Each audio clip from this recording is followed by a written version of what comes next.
Шинэ оны минь төргий ном амсан хулган монолог подкастын 2026 оны хамгийн ихний дугаар өнөөдөр ингээд бичигдэж байна. Намайг Сумья гэдэг усны гудамж сайтын эрхлэгч. За өнөөдөр болохоор би нэг юм онцгой шинэ бүтээлийн талаар ярина. Тэгээд яагаад надад онцгой санагдаж байгаа вэ гэхээр ямарч намаа харъя. Өнөөдөр болохоор би Милан күн дээрээ зохиолчийн энийг тэгээд мартахын тухай номын талаар ярина. За күн дээрээ болохоор бас Монгол уншигчд маань Такта паблишингаас гарч ирсэн Төвчгийн аргагүй хөнгөн оршихуй гэдэг номоор нь маш сайн танил болсон. За тэгээд энэ номыг бас маш олон уншигч мэддэг. Нэлийн бичиглэлийнх нь уур маяг, зохиолчийн уур чадварын талаар бол бас сайн мэдж байгаа. Бас дурпалан төвөр дээр күн дээрээ зохиолчийн үйл багтсан байдаг. Саяхан усны гудамжийнхан за Баласват утга зохиолын бүлэмгийнхэн өөрсдийнхөө ер нь ингээд амьдралдаа уншиж байсан за яг залуу хүмүүс тэгээд бас нэг амар уншсан мэдсэн сүртэй зузаан номнууд бас цөөхөн л ахaltaа. Гэхдээ бас ингээ өөрсдийнхөө хэмжээнд уншсан мэдсэн номнууд дундаасаа хамгийн топ гэсэн хамгийн гоё гэсэн 5 номоо нэрлэеч гэдэг яриа явсан. Тэгээд тэр яриан дотор болохоор энэ ном яг би болохоор өөрөө хувьдаа болохоор тэгэж шимтэж унших тал дээр бас сүүлийн хэдэн жил жоохон муучаад байсан. Ер нь их хвчлээ ингээд жоохон ял болгож ялбаар хүчээр ажил болгож эсвэл ингээд зүгээр хийх ёстой эсвэл унших ёстой гэж ингэж уншиж яваад байсан мөлий. Тэгээд энэ ном айгуу гоё надад тийм кафе уншигдсан. Тэгээд дээрээс нь яг харахгүй миний одоо топ гэж нэрлэж болох хамгийн дуртай гэж нэрлэж болох 5 ном руу шууд орж ирсэн зохиол. Тэгээд тийм болохоор миний хувьд амар онцгой санагдаж байгаа хгүй. Тэгээд ямар ном болохоор ингээд надад ер нь таалагдаад идэх юм бол ямар зохиол болохоор ингээд би ер нь өөрөө ямархан юм дуртай ингээд бодож үзсэн. Тэгсэн чинь хоолоор бол ингээд яг хоолоор жишээлээд бодоод үзэхээр нэг юм амар их баялаг орцтой, амар олон янзын юм холилдсон, эсвэл юм хурц юм спайстэй амтуудтай юм хоолн дуртай хүмүүс эдэн штэ. Би болохоор яг зохиолын хувьд яг тийм хурц тод мэдрэмжүүд үлдээдэг. Тэгээ амар юм олон янзын юм орц холилдож орсон тийм юм да юм дуртай юм санагдаад байгаа байхгүй. Тэгээд ер нь тэгээд байдаг талтай. Тэнгүүт Кундерагийн яг энэ тэгээд мартахын тухай ном өөрөө амар олон дүртэй. Тэгээ амар олон одоо нэг юм сэдв дээр огтлолцож байгаа хгүй юу? Нэг юм цаг үед амьдарч байгаа эсвэл юм яг нэг юм тодорхой цаг үеийн нөхцөл байдлыг янзаар мэдэрч үзчихсэн олон үр дүрүүд байгаа. Гэхдээ тэр хүмүүс ингээ нэг цаг дээр уулзч байгаа ч гэсэн тийм маш олон өөр харилцааны ингээ төвхтэй асуудлуудад орж байгаа. Нийгэм улс төртэй хамааралтай ингээ олон нөхцөлд орж байгаа юм. Тэнгүүтлийн улс төрийн нөхцөл байдал аягүй төвхтэй, маш өөр өнцгөр мэдэрч байгаа. Тэгээ дөрүүд нь олон, бүлэг болгоно нь өөр өгүүлэмжтэй. Тэгээ үйл явдлын хувьд одоо жишээ нь хичнээн дөрүүдийг сольсон ч гэсэндээ үйл явдлын шугам эсвэл хүүрнэлийнх нь хэлбэр нь яг нэг хэвээрээ байгаад идэг. Ерөнхийдөө зохиолуудаа тийм байдаг. Тэгсэн чинь күн дээрээ дээр одоо Тамина гэдэг нэг юм дүртэй бүлэг байлаа гэхэд Тамина өөрөө энэ зохиолын гол дүр гэдэг аахгүй юу? Тэгээд яг бусад дүр нь яагаад гол дүр биш юм бэ? Бүлэг болгонд яг гол дүр өөр байгаа. Гэхдээ Таминаг л ганцхан одоо 2 удаа 2 бүлэг дээр Таминагийн түүхийг ингээ үргэлжлүүлж гаргасан. Бусад дүрүүд нь болохоор тухайн бүлэг дотор дуусаад байхгүй.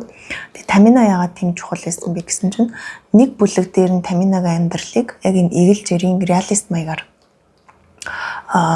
яг бодит амьдрал дээр тэгээд тэр нөхцөл байдлыг Тамина яаж мэдэрч байгаа, эргэн тойрныхоо хүмүүсийг яаж мэдэрч байгаа, тэгээд тэрний ёчтой энэдтэй тэгээд одоо дурсах гэдэг эсвэл мартах гэдэг тэр зүйлс нь юу юм бэ гэдэг дээр ингээд төлрөөд явчихсан аа. Дараагийн нэлээд сүүл хэсгийн 7 или 8 дугаар бүлэг дээр илүү 6 дугаар бүлэг дээр ч үлээ Тамина дахиад гардаг байхгүй. Тэгсэн чинь тэр одоо нөхцөл байдал нь өмнөх бүлгийнхаа өгүүлж байгаа тэр нөхцлөөс шал ондоо ийм бодит гэхээсээ илүү шидэт реалист маягийн. Тэгээд тэнд гарч байгаа хүүхдийн дүр өөрөө амар тийм сонин, хачирхалтай бодит амьдрал дээр байж болохооргүй юм шиг хэрнээ яг Таминагийн өөрийнх нь амьдралтай холбоод бодоод үзэхээр бас нэг талаараа хүлээн зөвшөөрөгдөж болмоор ийм төвхтэй нөхцөлд орсон шүү дээ. Ийм одоо яах заруугүй байдалд орсныг нь ийм хэтрүүлэлтэй бодит бус тийм сахиусан тэнгэр гэдэг нэрийн доор хүүхдүүдээр дамжуулаад харуулж байгаа тэр онцгой нөхцөл байдлуудыг бас ингээд шал өөр амьсгалаар ингээд оруулсан ч байдаг юм уу. Тэг ингээд бодоод үзэхээр амар олон өнцгөөс олон янзаар өгөөдсөн тийм баялаг орцтой. Энэ 7 бүлгийн 2 нь сахиусан тэнгэр, 2 нь алт тул цагтлууд, тэгээд ээж болон хил литост гэсэн юм одоо арай өөр нэртэй 2 бүлэг. Тэгээд 2 бүлгийнх нь нэрүүд нь ингээд давхцаж байгаа. Тэгээд юун дээр нэгдээд байна гэхээр ерөнхийдөө болохоор Чехийн яг энэ түүхэн цаг үе буюу Чех руу ингээд Оросууд ингээд дайрж орж ирсэн тэр нөхцөл байдал тухайн оронд байсан хүмүүст яаж туссан бэ? Яаж нөлөөлсөн бэ гэдэг дээр л одоо гэсэн үг. Тэгээд хүмүүсийн дурсамж болон цаг үе эсвэл юу гэдэг ч юм дээ. Хүмүүсийн дурсамж болон улс төрийн нөхцөл байдал, хүмүүсийн зан араншин болон улс төрийн нөхцөл байдал гэдэг ийм хоёр ийм салаа огт өөр хоорондоо ерөөсө холбогдож болохгүй юм шиг нөхцөл байдлууд хоорондоо ингээд ямар сонио хачирхалтайгаар ингээд нэгдэж болдгийм бэ гэдэг ингээд харуулсан заяа. Тэгээд энэ дээрээс ингээд амар том тэгштэй ингээд ерөнхийдөө дүгнээд бодоод үзсэнгүүт улс төрийн нөхцөл байдал дандаа яагаад тийм ядаргаатай юм бэл гэж бодогдсон байхгүй. Тэгээд улс төрийн нөхцөл байдал дандаа яагаад ядаргаатай байдаг юм болтоо гэдгийн хариулт нь өөрөө улс төр яг хүний зан характер, тэн дотор байгаа олон жижиг юм нийлмэл хүний характер, тэр характеруудын нийлбэрээс ингээд ийм улс төр гэдэг нэг ийм зохиомл, ийм орчин нөхцөл хүмүүсийн нэгдэл нийлэмж үүсээд идэг. Тэнгүүт тэрэн дээрээс хизээч юм эвтэйхэн хизээч юм тухтай байхааргүй тийм нөхцөл байдлууд улс төр дээр дандаа үүсч идэг. Тэгээд системээр ч юм уу ямар нэгмаар ингээд хооронд нь холбоо захирах гэдэг. Тэгтэл тэр холбох гэдэг систем нь өөрөө хамгийн жижиг нэгжээс илүү болох байдаг. Тэр систем дотор байгаа хамгийн жижиг нэгж нь өөрөө хүн баггүй юу? Хүн. Тэнгүүт тэр хүнийг удирдах гэдэг систем нь өөрөө хүнээсээ илүү болох, хүнийхээ характераас илүү болох, хүнийхээ оюун санаанаас илүү болох. Тэгээд энэ хүнийг юм хялбарчилсан маягаар одоо захирах гэж оролдож байгаа. Тэгээд тэрэн дотор ингээд хялбархан хизээ захирагдахааргүй жижиг нийтүүд байгаад байгаа. Тэгээд тэнгуут тэрэн дээр хүч хэрэглэх шаардлага үүсээд байгаа. Тэгээд энэ ингээд байдал нь өөрөө нэг талаараа ингээд эрх мэдлийн харилцаа ахгүй. Тэгээд улс төрийн харилцаа гэдэг чинь нэг талаараа эрх мэдлийн харилцаа. Тэгсэн чинь эрх мэдлийн харилцаа өөрөө явж хүний харилцаа шиг тийм төвхтэй. Яг л ингээд захирах одоо хосуудын харилцаатай яг адилхан юм төвхтэй. Тэг яг ийм нийтлэг ижилслийг нь авчаад давхцуулаа хийцэн. Тэрийг нь ингээд хүн яг хуу нэлээд нарийн нэгжиж уншдаг ч юм уу нэлээд ингээд мэдрэх эсвэл ингээд туршлагаараа ойлгож мэдэрсэн хүмүүс анзаарч чадхаар тийм жижигхэн хэсэг дээр огтлцож байгааг нь харуулсан. Гэтэ заавал тийм бас байх шаардлагагүй. Зүгээр л энгийн уншигч байсан ч гэсэндээ зөнгөөрөө мэдрээд ойлгочих болохоор бас ингээд юунууд нөхцлүүд ингээд тавигдаад өгсөн. Тэгээд Чехийн нөхцөл байдал Монголын улс төрийн социализмын Монголын улс төрийн нөхцөл байдал амар төсөөтэй байсан гэдгийг энэ номноос ингээд олж харж болдог заяа. Тэгээд айгүй гоё юм нарийн төвхтэй гоё ч гэсэн хүний харилцаа уусаа нарийн төвхтэй гэж түр ярьсан шүү дээ. Тэгвэл тэрний нарийн төвхтэй нөхцөл байдлыг социализмын ямар юм эсвэл юм системийн амар юм бүдүүн баг юмар ингээд харьцуулж ингэж одоо хүч хэрэгэлж ингэж өөрчлөлгөө. Тэгсэн чинь ерөөсөө ингээд хүн өөрөөсөө тийм бүдүүн баг юм биш. Систем шиг тийм бүдүүн баг юм биш. Ёс суртахуун шиг тийм бүдүүн баг юм биш гэд надад ми толгой дандаа тийм өгнөд орж ирсэн. Ингээд нийтлэл одоо энэ яг энэ номон дээр би ингээд өөрөө нийтлэл гаргаж байгаа хгүй. Нийтлэл бичсэн. Тэнгүү тэр нийтлэлийн гарчиг өгөх гэсэн чинь надад хамгийн дөрөнд бодогдоод ирсэн гарчиг нэг тиймэрхүү утгатай байсан. Ямар нэг ийм нарийн хийцтэй зүйлийг ерөнхийлцэн хялбархан юм дотор чихэж оруулах гэж байгаа юм шиг.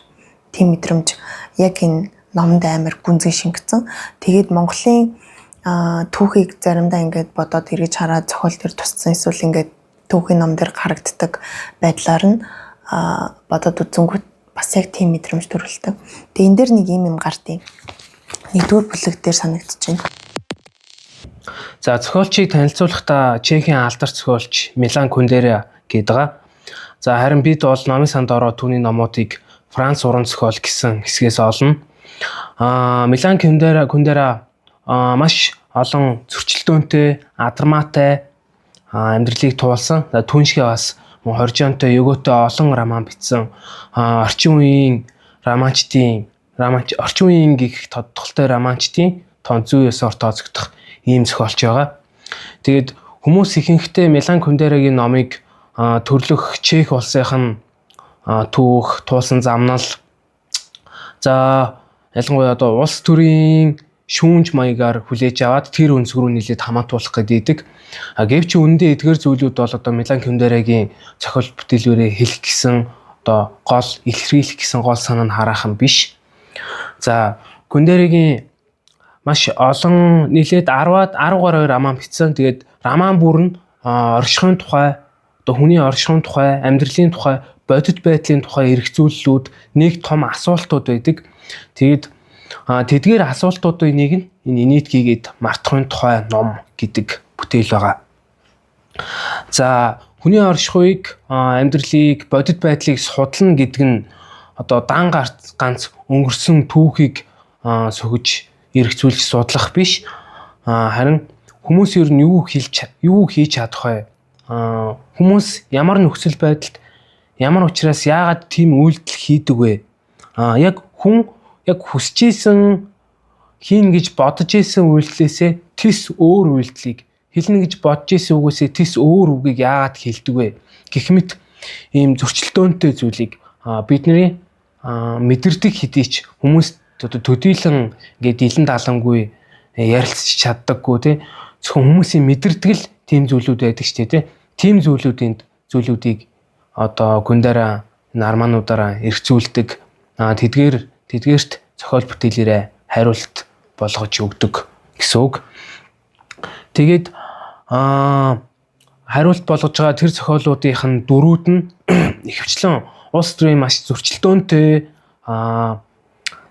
маш комплекс асуудалд орооцолцсон тийм нөхцөл байдалд байдаг.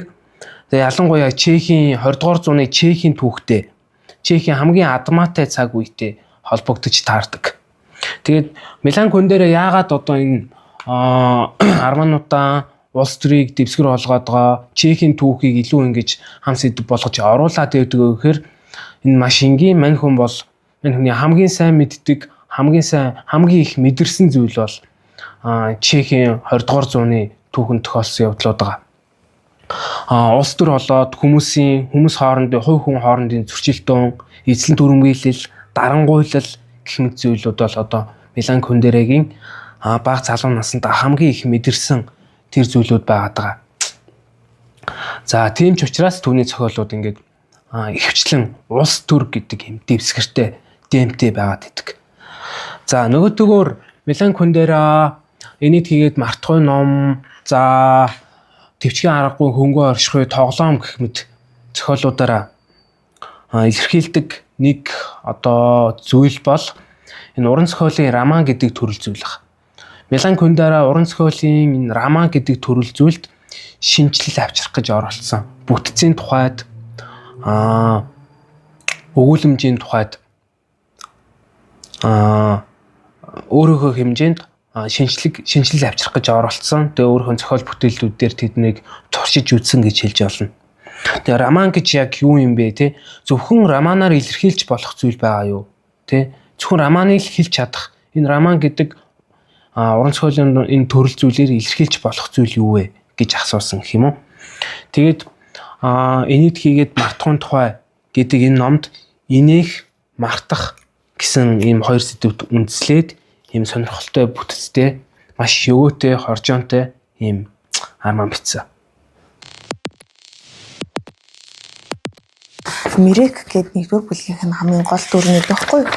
Тэгээ мань нөхөр яасан бэ гэхээр ерөнхийдөө Кундера шиг тийм амьдралыг тулсан тийм дүр харагдсан. Кундера өөр яасан бэ гэхээр эхлээд аюул сайн сайшаагддаг байсан. Улс төрийн талаас, үзэл хандлагын талаас тэгээд нөгөө нэр хүндтэй байсан хүн чинь гів гинтгэн буруутгагдаад, хавчигдаад, улсаасаа дүрвээд тэгээд ийм амар хэцүү нөхцөл байдалд ороод маш олон хүн өөрөөс нь ингээд одоо урах тэр мэдрэмжийг эсвэл өөрөөс нь ингээд одоо нүүр буруулах тэр мэдрэмжийг мэдэрчсэн байгаа байхгүй. Тэнгүүд Мирек гэдэг энэ дүр нь яг тийм мэдрэмжийг мэдэрч байгаа.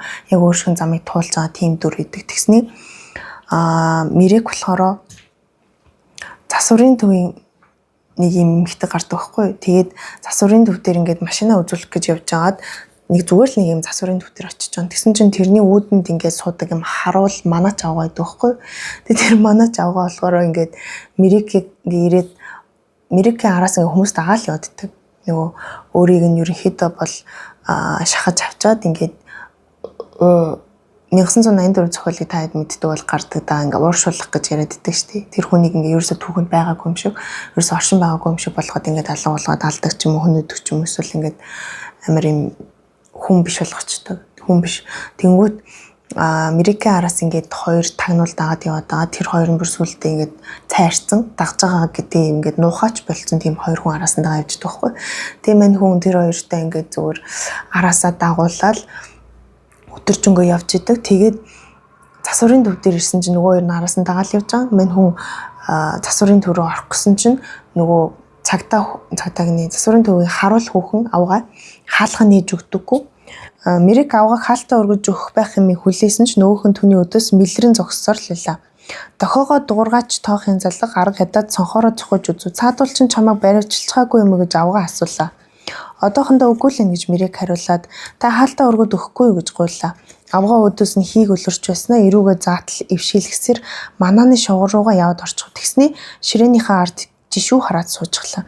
Мирек машинаас бууж хаалгыг тойрон гараад танил засварчнаа олж улцгаар засварын дөрөв оров. Төдөлгүй танил нь түүний дан гарч ирээд хаалтыг өргөж өгч тусаллаа. Энэ зур авгаа манааны шугарт аанал хийг өлөрсөөр суухаач гэд. Тэгээ ингээд мань нөхрийг ирсэн чи орохгүй байхгүй юу? Яагаад тэгээд байгаа гэхээр Мирек нөгөө ер нь бол алтартай хүн байсан. Тэгээд ингээд шахагдаад авчигдаад ийм байдалд орж байгаа байхгүй. Тэгсэн чинь тэр авгаа харангуйтлаа чамайг ингээд хүмүүс бариаггүй л энэ үү гэдэг юм яригдаг. Тэгээд энэ дээр ингээд засварчин орц зэргүүд бохомыг эзэлсэн юм бүхэнд нөлөөсөн гэдгийн жишээ нь авгаа амьдралд юр бусын шинэ удснээс явдалгыг ярьж өглөө гэж аахгүй. Тэгээ нөгөө засварчин нөгөө хүүхнийг муулж байгаа. Энэ ингээд хүмүүсийг амар ингээд матдаг болсон. Одоо Оросууд орж ирснээс хойш хүмүүсийг ерөөсөн матах юм дуртай болсон гэд. Тэгээ яагаад матах дуртай гэхээр өөрөө угаасаа нийгмийн хамгийн одоо юу гэдэг чинь байж болох нэг тийм онцгой хүн. Ерөнхийдөө ингээд хизээш дээшилдэггүй, хизээш дэвждэггүй, дээшилж дэвчихгүй гэдэг нь юм тодорхой хүн байхгүй. Тэгээд нэг юм тэрэндээ л ингээд байж байгаа. Тэгсэн чинь амьдрал ингээд өөртөө нь шудраг бус юм шиг санагддаг байсан чинь өөр шиг нь хүмүүст халгүй нийгэм одоо бий болсон гэх юм уу. Дэвшгүй муу санаалал тэг хүн ингээл хор юм хийгээл ингээ байж хахад тэр ингээ хэвийн юм шиг тийм нийгэм бүрдчихэнгүүт өөрт нь тухтай нийгэм бүрдчихэнгүүт айгуу гой санагдаад эхэлсэн. Тэгээд хин нэг юм хүнд нөхцөл байдалд оруулах муу мухагаар хэлэх, үзэн ядах, ховлох, матах нь өөрөө өөрт нь игээд айгуу гой таашаалтай мэдрэмж төрүүлдэг. Тэгээд тэрэндээ амар сэтгэл ханаж амьдэрдэг. Тэгээд өөрөөс нь зиндаа дээгүүр хүмүүс гэснээр хаалтан дотор аваагаас доогуур зиндааны хүн угаасаа байхгүй. Эрх мэдэл албан тушаал ажил төрөл өмөх талхнаасаа салж амьдрал ахуйн урууданд оройтхыг харах авгаа зугаатай байсны дээр ойрцсон хавцсан болгоно матад суудаг ажилтай болжээ гэж. Тэгээ яагаад манай ч хэвээрээ байгаа юм тушаал дэвшээгүй хэрэггүй гэж аахгүй. Тэгсэн чинь засварчин мушилдснаа 10 хүртэл тоолж ч мэдэхгүй амтныг чинь өөр ямар ажил томилох вэ? Оронд нь алтан хушуу өргөх эрх олгож гэмийн албан тушаал дэвсүүлснээс өөрсгөө гэж хэлээд тэрнийх нь хамрыг өсгөж хөдөлгөөрийг нь үзэж гарав гэж аахгүй. Тэгэхээр ерөнхийдөө ингээд түүхийн хугацаанд яг ийм хамгийн онцгой, хамгийн хэцүү нөхцөл байдал үүсэж исэн үед юу ингээд хүмүүсийг хамгийн шантраад вэ гэхээр хүний муу мухай одоо хорон ийм санааг дэмждэг тийм систем бий болгочоор амар хэцүү болчдөг юм санагдаад байгаа хгүй. Тэгээд Монголд бас ингээд зарим талаараа ийм юм хэрэгжээд байгаа юм санагдаад идэв. Ингээд дугаарын одоо гэдэг машины ингээд зохицуулалт хийхдээ хүртэл зүгээр ингээд хин нэг матаж болох тийм хорон сэтлийг ингээд хин нэг төрүүлэх тийм дүрмжүн гаргаад ирдэг. Зургийн дараад явуулахад ингээд тэдэн төрөний юутай ч гэдэг тийм юм жоох урамшуулалтай. Тэнгүүд тэрэн цаагаараа бүх юмыг цэгцлэх гэж байгаа зөв үйлдэл юм шиг. Тэгээ тэр хүмүүс ингээд зураг дараад явуулж байгаа нэг талаараа дүрмийнхаа дагуу байхгүй яг ингээд дүрмийг баримталж байгаа. Гэтэ хүний амьдрал гэдэг чинь ерөөсөө тийм дүрм журм шиг түрүүн хэлээдс шиг тийм хүний амьдрал гэдэг чинь ерөөсөө тийм бүдүүн бараг юм биш. Дүрм шиг тийм ингээд тэрэн зөв энэ нь гоё энэ нь мухай гэсэн юм хуваагдал ерөөсөө байдаг. Тэнгүүд хүний ингээд муухай чанарыг ингээд өдөөдөг тийм дүрмүүд батлаад ирж байгаа тийм систем дотор ороод ирэхээрээ аюу нэг тийм онцгой болчтой. Тэгээд хүн тийм муухай мэдрэмж төрүүлээд тэгээд тэр нь явсаар агаад хамгийн хүн төвшөндөө хүрэхээрээ яг энэ аваа шиг одоо тийм нөхцөлд хүмүүнийг оруулж байгаагаараа аз жаргалтай болж байгаа хүмүүс бий болоод эхэлдэг. Тэгээд тэр нь өөрөө нийгмийг амар муухай болгож эхэлдэг. Тэгээд яг Чехад ийм нөхцөл үүсчихсэн мэн гэдгийг харагдаад байгаа. Монголд ч гэсэндээ түүхэндээ ийм нөхцлүүд амар олон удаа үүссэн гэдэг нь харагдаад байгаа. Тэнгүүд энийг уншихаар ингээд цаанаасаа загтансан газар мааж зам шиг мэдрэмж төртөв. Тэгээ нөгөө түүхийн хамгийн онцгой санагддаг хэсгүүдийг ингээд яг ийм байсан шүү гэд ингээд уудлаад гаргаж байгаа нөөрэ гоё юм тайвшрал болоод идэм шүү.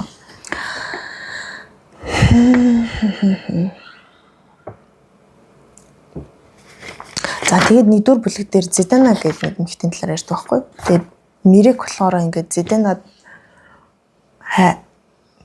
юу ч юм бэ? Хайртай байсан. Гэтэ хайртай байсан гэдгээ өгөөсөгдөг. Яагаад вэ гэхээр Зидана амар царим хот эмэгтэй байхгүй. Тэгээд бүр царим хот гэдгийг ингээд янз янзаар хошигнсон энэ зохиол дээр. Тэнгүүд тийм царим хот эмэгтэйд чин сэтгэлээсээ хайртай байсан гэж юусоо Мирек хүлээн зөвшөөрч чаддгүй. Тэгсэн хэрнээ хүлээн зөвшөөрч чадахгүй болохоор ингээд найзуудтай юу гэж ярьдаг гэхээр энэ эмэгтэй ингээд надтай ах танилцахдаа одоо намын талд ингээд намын хороонд ч юм тийм нам дотор ингээд амар нэр хүндтэй хүмүүсийг таньдаг байсан. Тэгээ би ингээд өөрхийн карьерийг бодоод энэ эмэгтэйд ингээд би айгүй сайн байсан үрждэг байсан уулздаг байсан гэж ярьдаг байхгүй. Тэгэхээр яг үнэндээ бол тухайн үедээ тэр эмэгтэй нь яг тийм эмэгтэй байгаагүй зүгээр л нэг ингийн намд харьяалагддаг ч гэсэндээ ингээ хүн амьтныг амар таньдаг эмэгтэй байгаа. Тэгэхээр Мирек ягаад тэр өнгөрснөө ингэж буцааж бодохдоо хүнд хэлэхдээ өгөөсгээд байна гэхээр тийм зүйлийг хайрсан гэдгээ чин сэтгэлээсээ хүлээн зөвшөөрөх хэцүү байгаа шүү дээ. Яг харилцаан дээр ингээд тов тодорхой байхгүй. Тэнгүүт тэрийг шууд улс төрийн нөхцөл байдал руу ингээд хуургаад одоо күн дээрээ өөрөө зохиолоо бичгтээ улс төрийн нөхцөл байдал руу Зидана Мирек хоёрын харилцааны юм сонин байдлыг ингээд шууд наагаад бичсэн заяа. Тэрийг яаж илэрхийлсэн мэ гэхээр тухайн үеийн Чехийн нөхцөл байдал түүхэн ямар ч нөхцөл байдлаас илүү онцгой байсан. Яагаад вэ гэхээр бусад түүхэн нөхцөл байдлууд нэг одоо бүлэг хүмүүс нөгөө бүлэг хүмүүсээ өгөөсгөж явдаг.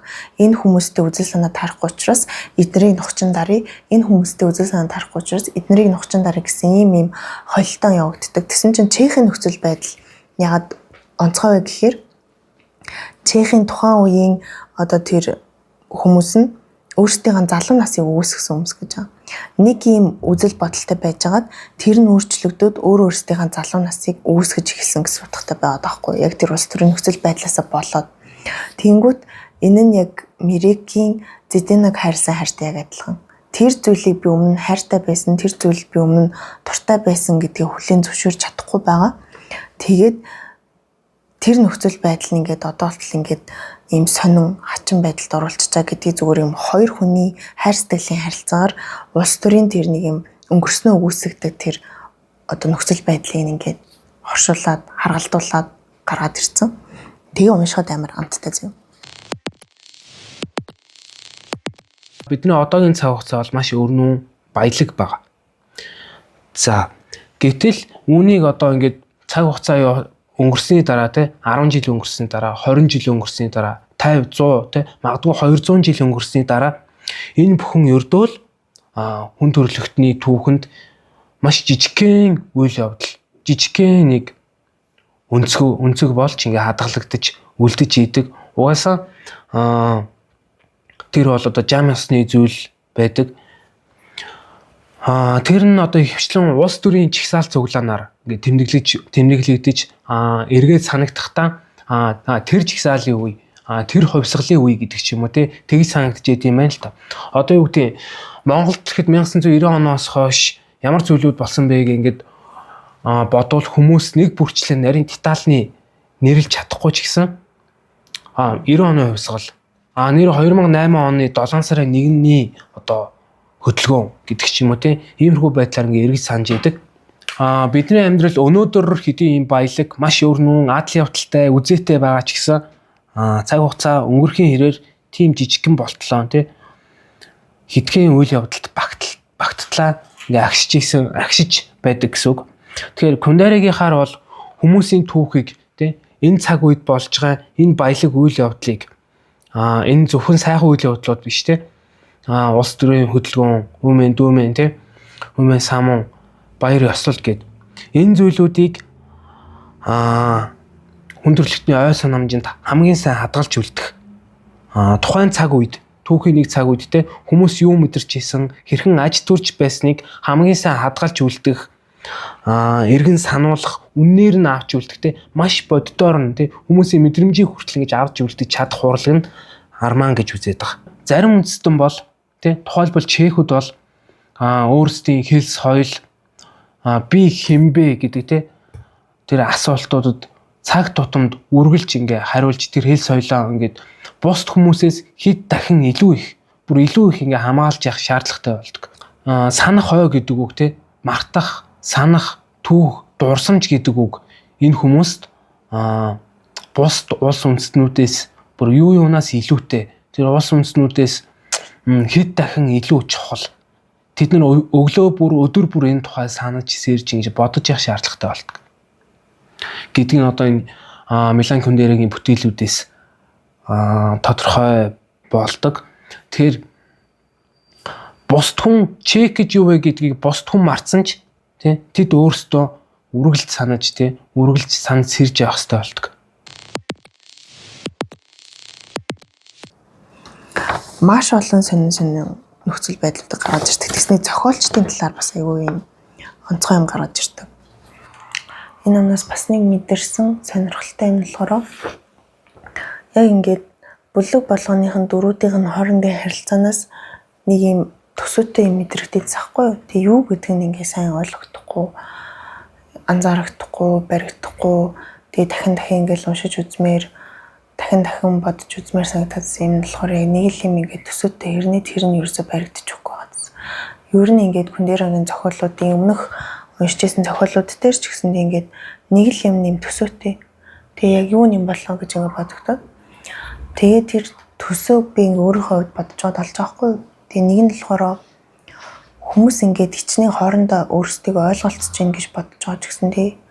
Одоо хичнээн ойр татна тий, хичнээн нарийн харилцаатай, хичнээн нарийн одоо удаан хамт байсан эсгээс үл хамааран ингээд тодорхой хэмжээнд ойлголцохгүй байх юм орон зай байт юм шүү. Яг юм хэсэгхэн зураг хэсэг төр ч юм эсвэл ингээд яг энэ зурааснаас цаашаа бит хоёр ингээд хизээж дахиж хоорондоо ингэж ойртохгүй гэдэг ингээд тасралтгүй хоорондоо ингэж ойрцороод яг энд ирэхэд энэс цаашаа хизээж ойртох боломжгүй болж байгаа гэдэг нэг юм нөхцөл байдал үүсдэг юм шиг санагдаад байгаа байхгүй юу. Тэгээ яг тэр нөхцөл байдлууд нь яг төсөөтэй байгаад байдаг. Тэгээ 2-4-д хоорондоо гоё зохицолтой ямар нэг байдлаар ингээ санаа нийлээд байгаа юм шиг ирнэ дандаа буруу ойлголцоод идэг. Тэгээд энэ юу нь яг ийм хоёр шал өөр одоо бүлгүүд дээр төсөөтэй яг тийм мэдрэмж төрүүлээд баггүй. Жишээ нь 3 дугаар бүлэг нь нэг ийм бас нэг юм жоохон хачинжигтэй. Жоохон юм шиг реалист юм шиг. Тэгтээ тэр нь ийм тойрог бүжгийн тухай яригдаад байхгүй. Тойрог бүжиг сэтгэл татам. Тойрог бүжиг ингээд хүмүүс ингээд өөрсдөө татдаг. Тэр тойргийн одоо нэг хэсэг болох нь ингээд маш гоё идэг. Тэгээ ингээд улам тэлээд улам жаргалтай болоод ингээд байгаа. Тэгээ хэрвээ чи тэр тойргоос гарах юм бол буцаад хизээч ингээд ойртох боломжгүй гэдэг тийм нэг юм тойргийн талаар ярьдаг. Тэр нь болохоор бас л яг улс төртэй холбоод бодоод үзэх юм бол ямар нэг юм улс төрийн хөдөлгөөн, ямар нэг улс төрийн одоо үйл хэрэг гэдэг нь өөрөө нэг талаараа залуу насны хувьсгал ялангуяа хосон өршлөгдөх гэхээс илүү яг бүр огт өөр зүйлийг шинээр ингээд би болгох чиг гэсэн юм хувьсгалууд яг хүний залуу насны тэр нэг юм агтай хурц тэгээд ямар нэг зүйлийн нэг хэсэг болох хүсэлтэй ямар нэг гайхамшигтай юмыг бүтээх хүсэлтэй байдаг яг тэр мэдрэмжэн дээр нь суурилсан нөгөө Кундерагийн бүтээгээд байгаа, илэрхийлээд байгаа тэрний тойрог шиг зүйлийг бүтээгээд сэтгэл татан байдлаар хүмүүсийг татдаг. Тэгээд 3 дугаар бүлэг дээр хэрснүүд гэдний алтартай жүжиг байдаг. Хэрснүүд жүжигийн талаар ингээд ярилцж байгаа юм хоёр гадаад оюутан. Тэгээд тэр хоёрыг айгу мундаг оюутнуудаа гэж үздэг нэг юм багш энэ хүмүүсийн харилцаа гардаг байхгүй. Тэгээд тэр хоёр охин нь ингээд хоёр Америк охин юу ч мэдэхгүй юмыг амар хөнгөн хүлээж авдаг. Тэгээд нөгөө гүн утгатай жүжигийнхаа утгыг олох гээд байгаа юм шиг, олохгүй юм шиг зүгээр л хоорондоо тоглоод байгаа юм шиг ингээд ийм хөнгөн хийсвэр хандлагатай хоёр хүн нэг юм хүнд жүжигийн талаар ярих гэж оролдоод тэрүүгээр хичээл хийгээд багшаараа үнэлүүлэх гэж оролдоод багш нь болохоор тэр хоёрын ингээд яг нэг тийм тойргийн хэсэг багш нь өөрөө өмнө нь тийм тойргийн хэсэг байсан. Тэгээд тэр тойргийн хэсгийг буцаж нэгэн хэсэг болохыг аяг санаалдж байгаа нэг тийм дүр идэхгүй. Тэгээд тэр дөрүүд нэг буруу ойлгоод идэг. Одоо ямар нэг үйлдэл хийнгүүт нөгөө багш нь шал өөрөөр хүлээж аваад идэг. Тэгээд хамгийн нийтдээ нөгөө хоёр охин чинь нөгөө жүжиг задлан тайлж үзүүлэх гээд сүүл рүүгээ тэргээ жүжигчсэн тоглолт болж багштай үзүүлэх гээд тэгсэн чинь нөгөө жүжигчсэн тоглолт нь инээдмийн жүжиг үзүүлэх гэж жаад эмгэнэлтэй юм болгоёцсон. Тэгээ бүр ингээд хүүхдүүдэд шоглуулад тэгээ бүр ингээд уйлаад амар хэцүү байдалд орсон чинь багш нь тэрийг үзүүлбэрийн нэг хэсэг гэж ойлгоод тэгээ бүр үзээд баясаад инээгээд тэгээд ингээд инээж баяссан чинь тэр инээд нэг халдварлаад нөгөө хоёр нь ингээд багштай зүг дааж инээлдээд тэгээ инээдэндээ хөөсөөр байгаад ингээд одоо тийм инээднийхээ хөөс одоо юу гэдэг чинь хөөрөл тавтангуудлаа хөөрөд яваад өгч байгаа. Тэгээд тэд нарыг ингээд инээлэх болсон шалтгаан нь өөрөө Сара гэдэг нэг охин тэр хоёр охиныг харж ингэж дургуун хөрсөндөө болоод очиод амбарт заахгүй. Амбарцсан чинь уйлаад уйлсныг нь багш нь одоо нэм сайхан зүйл жүжигийнх нэг хэсэг гэж ойлгож баясаад тэг бүү ингээд шал эсрэгээр нь ойлгогдоод ингээд тэр хоёрыг ингээд дээш нь хөөргөд явуулчихдаг байхгүй. Тэгээд амар хачин үйл явдлаас тэгсэн чинь тэрэн дээр болохоор ингээд надад энэ утга учиртай санагдаад байхгүй надад. Яагаад ч утга учиртай санагдаад байгаа гэхээр яг энэ бүлгийн төгсгөл дээр Кундера шал өөр юм одоо яг бүлэг болгон дээр Кундера өөрийнхөө тухай ингээд бас товчхон юмнууд ингээд өөрийнхөө туулж ирсэн мэдэрч ирсэн зүйлсийн талаар ингээд оруулаад идэх. Тэгсэн чинь энэ бүлгийн төгсгөл дээр Кундера өөрийнхөө нэг юм найзтайгаа холбоотой нэг асуудлыг ярьдаг байхгүй юу. Тэгээд тэр нэг хүн одоо өөр нь бол өөрөөс нь болоод ингээ асуудалд орсон. Тэгээд энэ дээр яг юм зурхаан талаар гардаг санагдчихин 3 дугаар бүлэг дээр. Тэгээд 3 дугаар бүлэг дээр Кундера ингээ зурхаа бичдэг гэсэн талаараа бичсэн байдیں۔ Тэгээд ажилгүй болоод нөгөө шахагдаад маш олон чихүүдийн адилаар ажилгүй болоод тэгээд тэр хүнийг хүмүүс ажилд авах ч ирэхгүй болоод за тэгэнгүүт нь нууцаар нэрийн өөрчлөлт зурхаа бичдэг. Тэгээд тэр зурхаа бичиж байх явцдаа зурхаагаараа дамжуулаад хүмүүсийн зан характерт нөлөөлж болох юм байна гэдэг юм одоо өөр анзаарч харсан байхгүй одоо чинь та тийм ордны тийм хүн тийм учраас ийм одоо нөхцөлд орох боломжтой ийм муу одоо үйлдэл хийх магадaltaй тийм учраас тэрнээсээ та ингэж сэрэмжлээрээ энэ төр гэд ингээд хүн болгон тусгаачлсан юм зурхаа бичиж өгч байгаа юм шиг хэрнээ тэр хүнийхэн зан характер ч юм уу муу зуршлуудыг нь засч мастдаг одоо тийм арга хэлбэр байж болох юм байна гэж өөр анзаарсан байхгүй. Тэрүүгээр ингээд зугаа болгоод ингээ айгүй бол юм хийж агаад сүүл рүүгээ нөөхөнд баригдаад хэрэгт ороод тэгээ өөрөөр нь зурхаа бичүүлүүлж ийсэн хүн бас хамт хэрэгт ороод тэгээд айгүй юм хүнд нөхцөл байдалд ороод тэр нэг өөрөөр нь зурхаа бичүүлсэн эмэгтэй нэм одоо амар юм хэцүү нөхцөл байдалд маш их төвшөөртэй айдастай дарамтанд ор байгааг олж харангутлаа. Кундера тэр одоо мөчийг тэр эмэгтэй айдастай байгаа бие махбодоор ингээд айдас мэдэрч байгаа тэр мэдрэмжийг зөөлөхийг аяг хүссэн юм шүү. Тэгээ Чех бол өөрөө ингээд газар зүйн байрлалын хувьд Төв Европод оршиж байгаа. Гэтэл соёлын тухайд баруун Европын соёлоор хүмүүжсэн. Нөгөө талаараа улс төрийн дэглэмийн тухайд 1945 оноос хойш хүчээр зүүнний үзэл баримталтай болсон.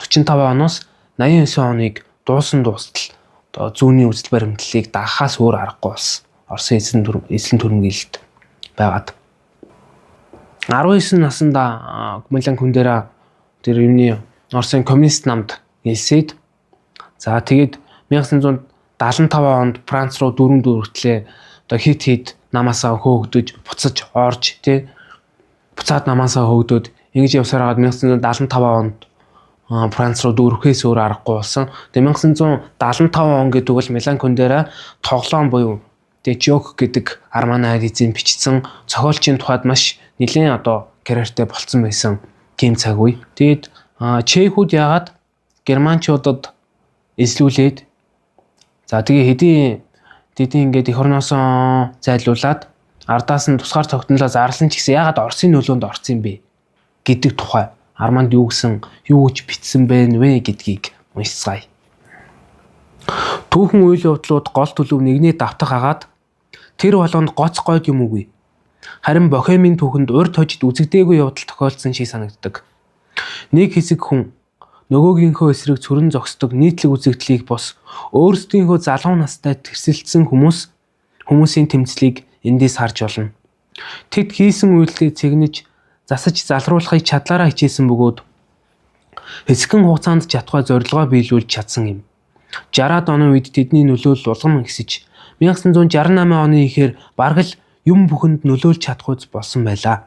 Энэ цаг үеийг Прагийн хавар гэж тодтогдог. Агаад амар амгалангийн цэцэрлэгийг цахин хамгаалагчид айлуудын гэрт суйрлуулсан чагнах төхөөрөмжүүдээ өөрсдийн гараар хураан авч улс хилээ нээж ард түмэн олонний төрөлхийг дагахын оронд өөрсдийн өнгөөр дуулдах болов. Энэ бол итгэхийн аргагүй баярт явдал байлаа. ертөнц тахны нэгэн хөгжмийн аядан цогцуулахаар зорж ясан Оросууд өөрсдийн өнгөөр цуурайлах их шиг аялгауг төвчж ядсангүй. Ийхүүдэд 1968 оны 8 дугаар сарын 28-нд хагас сая зэрэгэ Бохем тэмтрүүлв. Удалгүй Чех улсын 120 мянган гаруй иргэн их нутгаа орхиж үлдсэн 500 мянга гаруй ажилгүй болж алс хязгаар нутгууд цөлөгдөж үйлдвэрийн хүнд ажилд нухлуулж их сайндаа л том тэрэгний жолоом ших болжээ. Ингээд тэдний дуу хоолойг хинт сонсох аргагүй болов. Амар амгалангийн цэцэрлэгээ ахин барьж байгуулахын цагт улс орны замналд онцгой дурсамжийн уул мөр үлдэх ёсгүй учир өөсөөгүй түүхийн хуудсанд толб тогтоосон Прагийн хаврыг Оросын танкуудын хамтаар арилгах шаардлага тулгарчээ. Бохемд 8 дугаар сарын 21-ний өдрийг нам жим өнгөрөөдөг нь өөрсдийнхөө залуу настай тэмцэлдсэн хүмүүсийн нэрс эгээл сурагчийн дэвтэр дээрх алдаа шиг улс орны ой санамжаас балдуурдуулсан үүнтэй холбоотой билээ. Амьдрал ерөөсөө тийм эмх замбраатай, логик дараалтай, дистаралтай байдгүй штэ тий. Амьдрал ерөөсөө ч тийм эмх цэгцтэй байдаггүй гэж үздэг. Яг тэрэн шиг амьдралын байгаадахад зохиол бүтээл яагаад тийм математикийн томьёо шиг ил тодорхой байх ёстой гэж үздэг. Тэгээд энэ утгаараа тийм хүний амьдралын одоо тийм утга учир маш их зөрчлөөнтэй утга учиргүй яг гүн мэддэг байсан тийм дистаралгүй тийм тодорхойгүй хүний амьдралыг судлах хэрэгсэл нь арман мөн гэж үзэж байгаа юм хүн. Зөвхөн арманаар л илэрхийлж болох зүйл бий юу гэд минь асуусан байсан тий. Тэр асуултаа минь хүн ингэж хариулсан баг. Тэгээ арман бол зөвхөн арманы илэрхийлж чадах нэг зүйл байгаа тий. Арман мөн оршин тогтнож болох нэг шалтгаан байгаа. Тэр нь хүний одоо энэ эмх замхгүй хаос амьдралын утга учирыг судлах. Айлын гэрт өргөн орон дээр зэрэгцэн суугаад сул турын савнд ус дүүрэхийг чагнан байх үе эрийн биеийг эзэмдээр хатгууслаг хүсэл төрлөө. Илүү тодорхой хэлэлтээ зүгээр нэг эзэмдэх бус хүч төрөмгийлэн орцох хүсэл өөгөө цэвэрхэн хувцсныхан цаадах эвгүүрхэн бадсан гэдэс ухаалаг дөвлгөн зангийнхан цаадах айц төгшүүр эрхэмсэг намтлаг төрхийнхэн ардах ичгүүр сунжуур гэд ерөөс сэтгэл гэж ядаж тэсгэл алтурам эсрэг тэсрэг бүхнийг нь эрхшийн дарах хүсэл гэж байна. Тэнгүүт ингээд хүний яг тухайн мөчүүд нэг юм эсрэг тэсрэг амар хүнд нөхцөлд орсон байгаа тэр хүслийг нь ямар нэг байдлаар яаж хийж байгаа дарах гэсэн хүсэл нь эргээд ийм сөрөг одоо зүйлээр илрээд байгаа тэр нөхцөл байдлыг хүн дээр илэрхийлж бичсэн байхгүй. Тэгээд ийм муухай нөхцөл байдлыг хэн нэгэн тас гээд нэргээд дуусгаасаа гэсэн хүсэл нь яг хамгийн сүлд нь энэ дэлхийн хаа нэгтээ еврей охин Сара бий гэдгийг мэднэ. Гэвч түүнийг хаанаас олгосон бэлээ гэдээ тусгацмаа. Тэр нөгөө Сара гэдэг еврей охин болохоор түрүүний ярьжсэн хэрснүүд гэж жүжигийг тоглож үзүүлжсэн нөгөө сахилгагүй хоёр охиныг шууд амбаардаад тэнгэр рүү хөргөөд явуулсан тийм өө баггүй. Тэнгүүт ингээд Кундерагийн хүсэж байгаа зүйл нь тийм муухай нөхцөл байдал, тийм хачирхалтай яаж ч болохгүй байгаа нөхцөл байдлыг хэн нэгэн зүгээр л амбаардаад дэш нисгчдэг болоосай гэсэн хүслээ ийм одоо ийм тодорхойгүй гэтээ ийм хачин жигтэй тойроо байдлаар илэрхийлсэн. Тэгээд тэрийг уншихаар ингээд надад болохоор үнэхээр цаанаас нь хүнд ингээд төрж болох хүсэл юм шиг хөлийн зөвшөөрөгдөж мэдрэгдээд мэдээж зөвтгөх аргагүй хачирхалтай хүсэл төрсөн маань тэгсэн хэрний зөвтгөж болмоор нөхцөл байдал үүссэн юм шиг. Хамгийн гоё онсон нэртэй ном Инээд тэгээд мартахын тухай ном гэдэг. Тэгээ Инээд мартахгүй хоёр яагаад ингэж байгаа юм гээд. Нөгөө Кундерагийн зохиолууд дээр би түрүү ирчихсэн шүү дээ юм. Төсөөтэй нийтлэг юмнууд мэдрэгдээд идэг. Тэгээд яг тийм юм гээд нэрлэлцэж ийцэн. Тэнгүүд төвчгийн аргагүй хөнгөн оршихуй гэдэг номын эхлэл дээр хөнгөн хүнд хоёрын аль нь илүү төвхтэй юм бэ гэдэг тийм философик эргцүүлэлээр эхэлдэг байхгүй юу? Хөнгөн нь хэцүү юм уу? Эсвэл хүнд нь хэцүү юм уу гэд. Тэнгүүд ийм шал өөр эсрэг тесрэг хоёр зүйлийг харьцуулан үнэлээд эргцүүлэлээдэг. Нэг Кундерагийн бичлэгийн одоо хэм маяг төр. Тэг яг англи хэл дээр болохоор duality гэдэг ийм эсрэг тесрэгийн нийлмэл байдлыг илэрхийлэх гэж оролдоод байгаа юм шиг. Тэнгүүд Инээд мартахгүй хоёр бас шууд утгаараа эсрэгцэн гэж хэлж болохгүй юуны эсрэгцэж болоод байгаа юм шиг мэдрэмж төрүүлээд идэг. Тэгээд ийм ёчтой зүйлсийг гараад ирсэн байхгүй юу? Инээд хүрнэ гэдэг нь өөрөө нэг талаараа юмыг мартна эсвэл юмыг дурсаж явна гэдэг нь өөрөө хачирхалтай. Мартна гэдэг нь өөрөө хачирхалтай. Яг тэгэхээр хүн хамгийн аз жаргалтай мөч хамгийн хэцүү мөч хоёуланг нь яг мартдаг. Ер нь амьдрал тохиолдож исэн бүх юмыг мартдаг. Тэгээд улс төрийн нөхцөл байдал дээр хүртэл мартна гэдэг нь өөрөө хачирхалтай болчдөг. Улс төрчид ингээд хүмүүсийн яг тэр мартдаг зуршил дээр нь тоглолтууд аяах гэдэг. Нэг аимшигтай үйл явдлаар нөгөө аимшигтай үйл явдлыг дараад идэх те яг одоо сошиал медиагаар аяах тийм явдаг. Тэнгүүд яг тэр арга барил нь хүний нөгөө хэцүү зүйлийг мартаж дараагийн алхмаа хийх тэр нөгөө үндсэн инстинкт тахгүй. Хэрвээ хүн бүх юмыг үргэлж санаад, үргэлж бодоод явах юм бол үргэлжлүүлж амьдрах ямарч боломжгүй нөхцөл байдал үүсчин.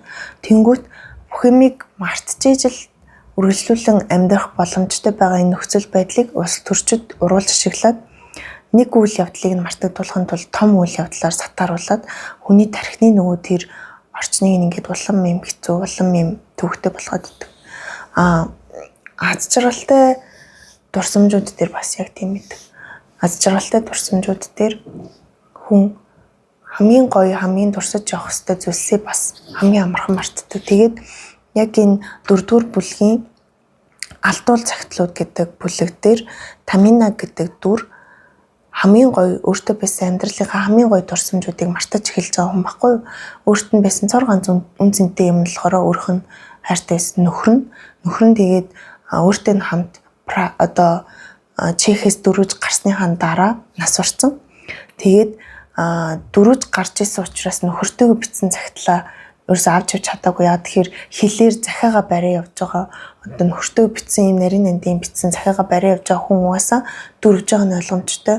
Ямар нэг одоо зугаалгаар ч юм уу амралтанд явж байгаа хүн угаасаа нөхөртөө битсэн захиануудаа бүгдийг нь авахгүй шүү дээ. Тэгээд баригдана гэж айсандаа болоо захиануудаа гэртээ үлдээсэн хуучин ээж дээрээ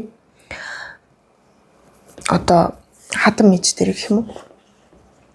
Тэгсэн чинь юун дээр нөхөр нь нас орсон чинь Тамина бүх юмыг мартаад эхэлсэн. Өөрийнхөө хамгийн амьдралынхаа үн цэнтэй байсан мөчүүдийг мартаад эхэлсэн. Тэгээд тэрэндээ амар гимшээд гимсэндээ болоод нөхрийгөө мартаж чадахгүй. Яагаад вэ гэхээр гой дурсамжаа санаж чадахгүй байгадаг гимсэндээ нөхрөө мартаж чадахгүй. Нөхрөө мартаж чадахгүй байгаа учраас дараагийн алхмаа хийгээд өөр хүнтэй уулзч чадахгүй. Ингээд ийм сонир нөхцөл байдал орсон. Тэгээд Тамина ямар арга хэмжээ авах гэж оролцсон нэг гэхээр Тамина ингээ амар сонир дүр заяа. Ер нь бол ингээ Тамина хүн болгоны одоо дуртай байдаг хүн. Яагаад вэ гэхээр Тамина хизээж хүний яриаг тасалдаггүй. Хажууд нь ингээл нэг хүн ирэл амьдралынхаа бүх юмыг ярьжсэн ч гэсэндээ Тамина бүгднгэн чивчмээгөө сонсож өгдөг. Тэгээд хүмүүс хажууд нь ирж чалчихын тулд өдөржингөө ярихын тулд тэр хүнд амар сайн байдаг. Тэгээд Тамина болохоор ганцхан юм өссөн. Ерөөс амьдралаас өөр юу ч үсээгүй ганцхан юм өссөн. Тэр нь болохоор нөхөртөө бичсэн цахиагаа буцааж авахыг хүссэн байхгүй. Тэгсэн чинь тэр нь бүр амар хэцүү ажил болж тараад амар төвөгтэй нөхцөл байдал гараад тэгээд Тамина ганцхан юм хүссэн тэр хүслийнхаа араас явж байхдаа нөгөө өмнөх дүр төрхөдөө эвдээд ихсэн хүний өдөөс хизэж үг сүрдэггүй хүнийг амар сайн чагнадаг гэсэн хүн чинь арай өөр ийм дүрийн өсөлтүүд шиг одоо арай өөрчлөгдөж эхэлсэн. Тэгээ энэ бүлэг дээр Таминагийн бүлэг дээр чалчаа бусдыг сонсдоггүй одоо өөрийнхөө талаар л ярьдаг, өөрөөсөө өөр хэнийг сонсгох дургу тийм хүмүүсийн талаар ярьж байгаа хгүй. Тэгээ тэр дундаа зохиолчдыг авчулсан байдаг. Эмэр хоржонтой зөв инээдтэй тэнгүүд ингээд татаж унмаар санагдаад инээд үрээс ахгүй. Тэгээ бүр ингээд Таминагийн бүлэг дээр бүр амар хийнээс яа тэгэхээр дийлэнх зохиолчд өөрсдөө одоо юу гэдэг чинь ингээд би ямар нэг хүмүүсийг төлөөлж маш юм гайхамшигтай юм хийх гэж байгаа учраас одоо би зохиол бичдэг гэж ингэж хүмүүст итгүүлэхийг оролддог. Тэгтэл дийлэнх тохиолдол зүгээр л зарим яг дийлэнх тохиолдол гэж аваад үзчихэ тий. Тэнгүүт дийлэнх тохиолдолд тэр хүмүүс зүгээр л өөрийнхөө талаар ярих асар их хүсэлтэй байгаа учраас зохиол бичдэг ч юм уу шүлэг бичдэг ч юм уу тиймэрхүү байдаг. Тэгээд тэрийг бичих донтон гэж нэрлээд ингээ яжлаа шоколад авахгүй энэ зохиолын нэг хэсэг дээр. Тэгээ тэр хүмүүс нь Тамина дээр ирж Тамина өөрөө зөөгч тэгээ хажууд нь ирээд ингээд чалчаад идэх хүмүүст яг адилхан. Тэгээ тэр нэг чалчаа нэг хүүхэн байдیں۔ Нэг дүр.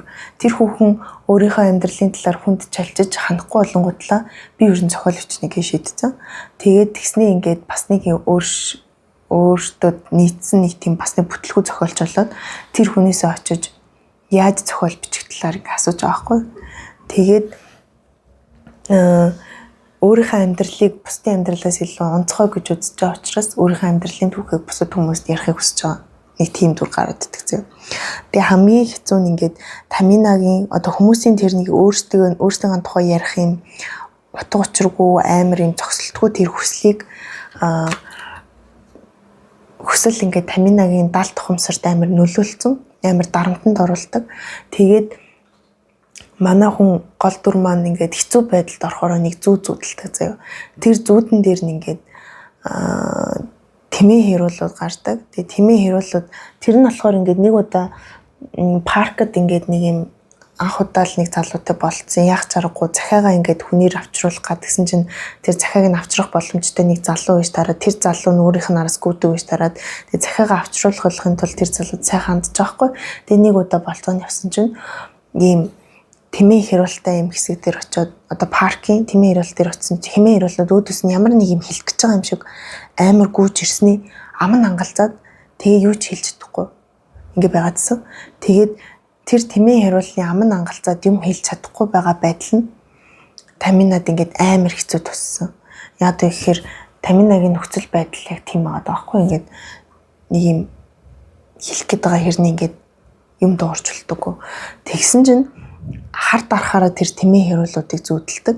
Тэгээд тэр зогсолтгүй яриад байгаа ингээд байнгын чалчаад байгаа хүмүүсийг бас ингээд тэмээ хэрүүлүүдээр илэрхийлээд яочлсон. За яа тэгэхээр тэр нөгөө тэмээ хэрүүлүүдийн тухай яригдж байгаа бүлгийн төгсгөл тэр хүн дээрээ ингээд өөрөө бичиж авахгүй гэсэн. Тэр тэмээ хэрүүлүүд зүгээр л Таминад өдрөө ямар нэг юм онцгой аимшигтай юм хэлэхгээгүй. Тамина болохоор тэр тэмээ хэрүүлүүдийг амар юм өөрт нь хэлэх гээд ингэж бодоод айгаад сахгүй гэсэн чинь хүн дээрээ наан залруулга бичиж. Тэмээ хэрүүлнүүд Таминад ямар нэг аимшигтай юм хэлэхгээгүй. Зүгээр л тэр тэмээ хэрүүлнүүд өдрийг яаж өнгөрүүлснээ, яаж хоорондоо ингэж одоо үүс янз бүрийн мэдснээ ямар ч хүнд ч хэрэггүй зүйлээ таминад хэлхийг оролдож байгаа гэж аахгүй. Тэнгүүд тэр нь таминад аимшигтай тусчаа. Юу гэдэг нь гэхээр өөрт нь ирж баахан юм яриад ингээ утга учиргүй өдрийнхөө амийг яаж өөрсдийнхөө хэрэгцээг тайлдаг тэр хүмүүсийг тэр нөгөө тэмээ хэрүүлүүдээр зүүрлэлцэн. Тэгээд дахиад тэр хүмүүсээр дамжуулаад зөвхөн өөрийнхөө тухай ярих хүсэлтэй бичих хинэтээ хүмүүсийг ингээд дахиад зүүрлэлцэн. Тэг ингээд амар олон давхар ийм одоо зүүрлэлээ одоо аахгүй. Тэгээ тэрийг ингээд хоёр дахь уншилтан дээр би анзаарлаа байлаа. Тэгээ ингээд олж тайлж унших нь амар амттай. Тэг яаж тийм ингээд зузаан юм дотор юмнууд ингэж ороод хүмүүст хүрэж байна. Милан Кундерагаас түүхийн тухайд нэг хүн асуусан байгаа юм. Тэгвэл одоо таны зохиолууд одоо зөвхөн ийм чехийн түүх юм биш үү? Түүх бичлэг бол тэ зөвхөн нийгмийн түүхийг л бичдэг тэ. Тэдэн он төвсгөл болсон, тийм үр даавар гарсан, тэндээс тийм улс төрийн дэглэм тогтсон гэдэг ч юм уу тэ. За харин нийгмийн түүхийг бичгээс биш хүний түүхийг бичдэггүй. Харин миний зохиолуудад бол тэ олон ингээд түүхэн үйл явдал гардаг ч гэсэн тэдгээр зүйлүүд бол тэр нийгмийн түүхийн одоо түүхчдийн хараахан бичиж чадаагүй. Түүхчдийн бичвэрээс хараахан бидний мэдэрч чадахгүй тэр зүйлүүд миний зохиолд одоо дэвсгэр болж ордгоо гэж ингэж хариулсан байна. Кундера 1985 онд исламын шагнал гардахдаа сонирдуулсан илтгэл байдаг. Тэр илтгэлдээ бол нэг еврей хэлцийг иш татаад Арманы үүсвэрийн тухай тийм одоо сонирхолтой зүйл, сонирхолтой эссе уншиж өгсөн байдаг. За тэр еврей хэлц нь болохоор хүмүүс бодож бурхад инээдэг гэх еврей хэлц. Энэ хэлцийн утга нь болохоор хүмүүс ингээд аливаа зүйлийн үннийг олох гэж ингээд хязгааргүй бодох тусам тэрнээсээ төөрч байдаг. Түүнийг хараад ингээд бурхад инээж идэг. За арман болвол бурхтын инээж байгаа тэр инээдний цуурай бол арман юм аа тий. Хүмүүсийн хязгааргүй үннийг олох гэсэн одоо хүмүүсийн үннийг олох гэсэн тэр хязгааргүй төөргөдөл хязгааргүй одоо хичээл зүтгэлийг хараад шоолж байгаа бурхны инээдний цуурай бол арман юм аа гэж тодорхойлсон байна. Бидний амьдралд тохиолдож байгаа мөч бүрийг бид нөр одоо ямар өнцгөөс харах вэ гэдгээс шалтгаалаад тий. Үнэхээр ингээд хоржонтой, өгөөтэй тэгээ амар тийм гоё өнцгөөс нь харж чадвал юу ч ингээд зохиол бүтээлд одоо ингээд оруулж шингээж болно гэдгийг номоос ингээд харж олно. Тэгээд одоо юу гэдэг юм одоо ихэнх зохиолууд бол тийм өгүүлэмжийн одоо нэг тийм ингээд нэлийн төсөөллийн орон зайтай байдаг. Төсөөллийн зүйлүүдтэй хүүрнэлүүд их байдаг бол ингээд Кундерагийн номон дээр тийм бодит факт баримтууд амар их байгаад байдаг. Гэтэл тэрийг ингээд фактууд байна гэдэг энэ бол ингээд түүхийн юм ингээд ойлгож харахгүй. Тэгэхээр ингээд юу гэдэг нэг залуу бичижд бол өөрсдийнхөө мэддэг түүхийг тэгээ улс орныхоо ингээд туулсан одоо ямар нэг түүхийг энэ номыг уншаад ингэж бичиж болох юм байна. Ингэж тэгээ уран зохиолын бүтээлд ингэж буулгаж болох юм байна. Ийм буулгах нь ийм даваа талтай юм байна гэд ойлгож тийм одоо жишээ болгож харж сүүж харж болох байх. Тэгээ би ингээд зохиолчдын талаар тэр бичих хинэттэй хүмүүсийн талаар одоо яжсан хэсгүүдээс би та хэдэд уншиж өгнө. Нийгэм хөгжсөөр дараах 3 нөхцөл бүрдэх үед бичих хинэтнүүд ном бичих донтнууд борооны дараах мөгшиг оширдог. Арт түмний амьдрал нийтээрээ сайжирч элдв дэмий юмд өөрсдийгөө зориулах боломжтой болох. Хүмүүс өөрөөсөө бусдыг сонсгоо болж хувийн орон зайдаа шигдэх. За 3 дахь нь улс орныг донслохож нийгмийг дөрвөөсөн үйл явдал тохиохгүй байх. Асуудал багтаа Франц улс Израилаас 21 дахин олон зохиолчтой гэдгээр үүнийг баттгаж болох үзье. Үүнээс гадна бибиг хөндлөнгийн нүдээр харуул амьдрал үзээгүй гэдэг нь илэрхий мэдэгдэнэ. Бичих гэж адгаад байгаагийн гол шалтгаан өртөөл дотоод ертөнцөнд баялаг бус хоосон буйтай холбоотой. Гэхдээ аливаа үеийн үр дагавар учир шалтгаандаа нөлөөлдөг уруу хамаарал бий. Бусдыг анхаардаг хүмүүс цөөрхийн хэрээр бичих хинэтнүүд оширдог шиг бичих хинэтнүүд оширхын хэрээр бусдыг анхаардаг хүмүүс цөөрдөг. Хүн төрөлхтөн анх хэвлэгч зохион бүтээснээр хоорондоо илүү сайн ойлголцох боломж бүрджээ. Гэвч бичих хинэтнүүдийн эрүүн ихэлснээр бүх юм оронгороо иргсэн билээ. Бүгд өөрийнхөө үгсээр толтой хан босгочход өөрийгөө хүрээлүүлчихсэн тул бусдын хоолой түүнийг нэвтэлжүүлж чадахгүй гэд энийг ингээд яг энэ хэсгийг уншихаар яг нэг юм бичих гэж оролдож байхдаа хийж болохгүй зүйлийг сануулж хэлээд байгаа юм шиг. Яг ингээ хүн болгонд яг юм хинэрхэх үе байна л да.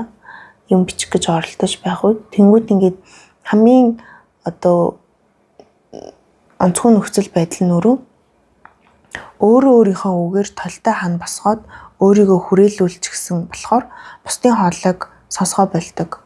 Энэ нөхцөл байдал нь тэр хүнийг зохиолч ч юм уу, уран бүтээлч ч юм уу биш зүгээр хинээтэй хүн болгох нөхцөл нь гэж харагдаад байхгүй. Тэрүүгээрээ ингээд амар гол нь болж хэлээд байгаа юм санагдсан. Бид нэг тийм дөрүүд нь нэг тийм хиймэл идэг штэ. Одоо ийм ингээд Петр гэдэг ийм залуу ингээд гээл те. Яг гоо тэр хийж байгаа үйлдэлүүд яг тэд нар хиймэл байж болох ч тэр мэдэрж байгаа зүйлүүд нь хүртэл хиймэл байгаад идэг штэ. Гэтэл ингээд Кундергийн ном дээр ингээд гарч байгаа дөрүүд нь яг ингээд нэг юм бидний дотор байдаг зэ. Хизээ ч ингээд илэрхийлж чаддгүй хүмүүст. Амар тийм мухай одоо юу гэдэг ялангуяа хүмүүсийн амьдралд ингээд тохиолдсон нэг тийм эвгүй баримтууд байдаг штэ. Тэрийг ингээд хүнд ярих айгүй хэцүү. Ингээд бүр найстай ярих ч хэцүү зэ. Амар хэцүү ингээд чи ингэсэн байхгүй гэд ингээд ярьж болохгүй. Тэр зүйлүүдийн ингээд яг бүгдийг ингээд шүүрдэж жагаад ингээд те инкер ингэдэг гэдэг. Хүмүүс ингээд инкер ингэдэг шиг яг тэрнийг юм нарийн деталь зүйлүүдийг те хүмүүсийн мэдэрдэг нэг тийм зэвэн зүйлүүдийг цуглуулсан юм шиг. Амар зөв.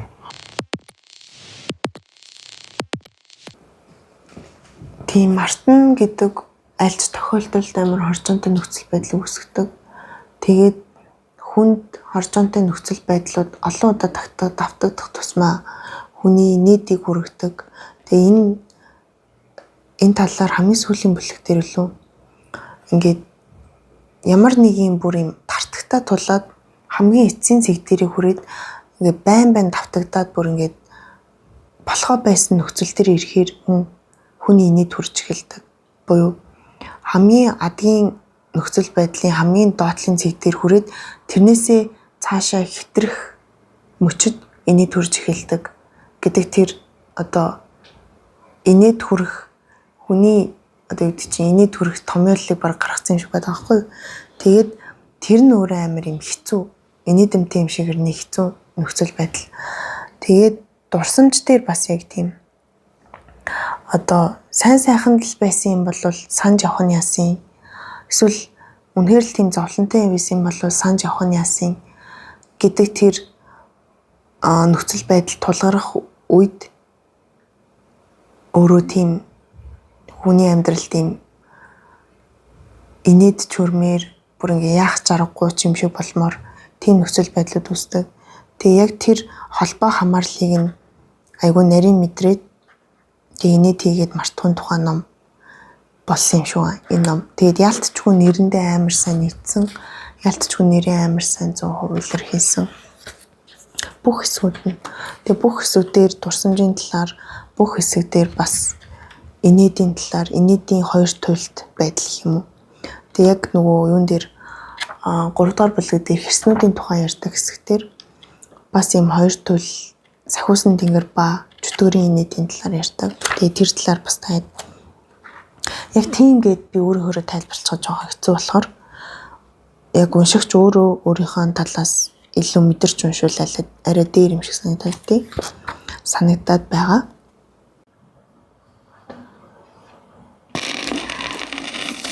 Тэг гоёсон. Бүгд хүмүүс яавал илүү унших юм бол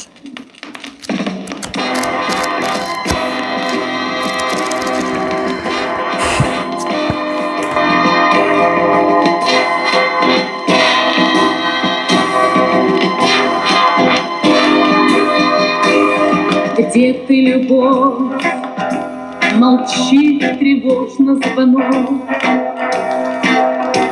Где ты, любовь, сжимает память песок.